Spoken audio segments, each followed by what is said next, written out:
ಬಿಡ ರೀ ಬಂದ್ರಾ? ಹಾಂ ಸೈಟ್ ಹತ್ರ ಹೋಗಿದ್ರಾ? ಪಾಪ ನಮ್ಮ ಅಮ್ಮ ಬಂದು ಇಷ್ಟು ದಿವಸ ಆಯಿತು, ನನ್ಗಳನ್ನ ಸರಿಯಾಗಿ ಮಾತಾಡ್ಸೋದಕ್ಕೆ ಆಗ್ತಾ ಇಲ್ಲ. ಅಮ್ಮ ಏನು ಅನ್ಕೋಬೇಡ ನನ್ನ ಬಗ್ಗೆ ಹೇಳಿ. ಏ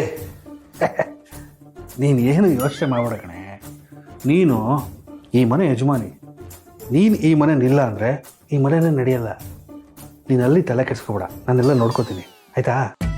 ಏನೋ ಆದರೂ ರೀ, ರಾತ್ರಿ ಅಮ್ಮ ಅಲ್ಲಿ ಒಬ್ಬಳೇ ಇರ್ತಾಳೆ.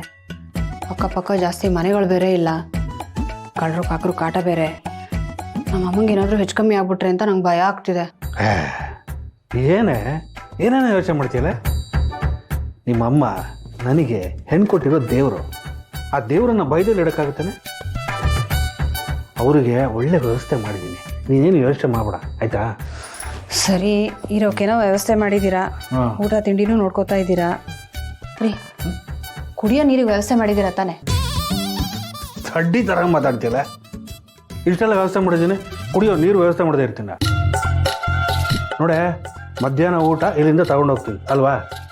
ಬೆಳಿಗ್ಗೆ ತಿಂಡಿ, ಮಧ್ಯಾಹ್ನ ಜ್ಯೂಸು, ಸಂಜೆ ಕಾಫಿ, ತಿಂಡಿ, ರಾತ್ರಿ ಊಟ, ಇದೆಲ್ಲದೂ ವ್ಯವಸ್ಥೆ ಮಾಡಿದ್ದೀನಿ. ಇಲ್ಲ ಅಂದರೆ ಅವ್ರು ಇರ್ತಾರಾ? ಹೊರಟೋಗ್ಬಿಡ್ತಾರೆ ಅಷ್ಟೇ. ಸರಿ ಸರಿ, ಒಂದು ಕೇಳಿದರೆ 100 ಹೇಳ್ತೀರಾ ನೀವು. ಈಗ ನಾನು ನಮ್ಮ ಅಮ್ಮನ ನೋಡೋದಕ್ಕೆ ಹೋಗಬೇಕು, ಯಾವಾಗ ಕರ್ಕೊಂಡು ಹೋಗ್ತೀರಾ ಹೇಳಿ? ನೀನು ಅಲ್ಲಿ ಕರ್ಕೊಂಡು ಹೋದ್ರೆ ಇಲ್ಲಿ ಏನು ಅಂತ ಹೇಳಿದೆ? ಇಲ್ಲಿ ಸುಳ್ಳು ಹೇಳಿದ್ರೆ ಅನುಮಾನ ಬರಲ್ವಾ? ಅನುಮಾನ ಬರದೇ ಇರೋ ಥರ ಕರ್ಕೊಂಡು ಹೋಗೋದಕ್ಕೆ ನಿಮ್ಗೆ ಗೊತ್ತು ತಾನೆ. ಈ ಸಲನೂ ಹಾಗೆ ಏನೋ ಒಂದು ಹೇಳ್ಬಿಟ್ಟು ಕರ್ಕೊಂಡು ಹೋಗಿ. ಈಗಾಗಲೇ ತುಂಬ ಸುಳ್ಳು ಹೇಳಿದ್ದೀನಿ, ನನಗೆ ಜಾಸ್ತಿ ಸುಳ್ಳು ಹೇಳಕ್ಕೆ ಬರಲ್ಲ. ಸುಳ್ಳುಗಳು ಸರ್ದಾರ ನೀವು. ಒಂದ್ಸಲ ಸುಳ್ಳು ಹೇಳಿದವ್ರಿಗೆ ಇನ್ನೊಂದ್ಸಲ ಸುಳ್ಳು ಹೇಳೋದಕ್ಕೆ ಬರೋದಿಲ್ವಾ? ಅದೆಲ್ಲ ನನಗೆ ಗೊತ್ತಿಲ್ಲ. ನನಗೆ ನಮ್ಮಮ್ಮನ ನೋಡಬೇಕು, ನೀವು ಕರ್ಕೊಂಡು ಹೋಗ್ಬೇಕು ಅಷ್ಟೇ. ಏನು ಬ್ಲ್ಯಾಕ್ ಮೇಲ್ ಮಾಡ್ತೀನಿ ನೀನು? ಗಂಡ ಅಂತ ಸ್ವಲ್ಪ ಮರ್ಯಾದೆ ಕೊಡೆ. ಮರ್ಯಾದೆ ಕೊಡೋದು ಗೊತ್ತಿರೋದ್ರಿಂದಲೇ ಮರ್ಯಾದೆಯಿಂದ ಕೇಳ್ತಿದ್ದೀನಿ. ಇಲ್ಲ ಅಂದರೆ ನನ್ನ ವರ್ಷನೇ ಬೇರೆ ಇರ್ತಿತ್ತು. ಈಗೇನು ಕರ್ಕೊಂಡು ಹೋಗ್ತೀರಾ ಇಲ್ವಾ? 1-2 ದಿವಸ ಟೈಮ್ ಕೊಡು, ಏನು ಸುಳ್ಳು ಹೇಳಬೇಕು ಅಂತ ಯೋಚನೆ ಮಾಡ್ತೀನಿ. ಅದೇನು ಯೋಚನೆ ಮಾಡ್ತಿರೋ ಚೆನ್ನಾಗಿ ಯೋಚನೆ ಮಾಡಿ.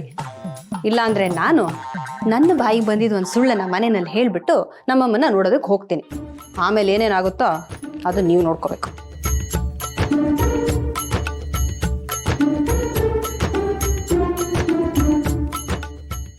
ಯಾವ ಸೀಮೆ ಹೆಂಡ್ತಿನೋ ಗೊತ್ತಾಗಲ್ಲ.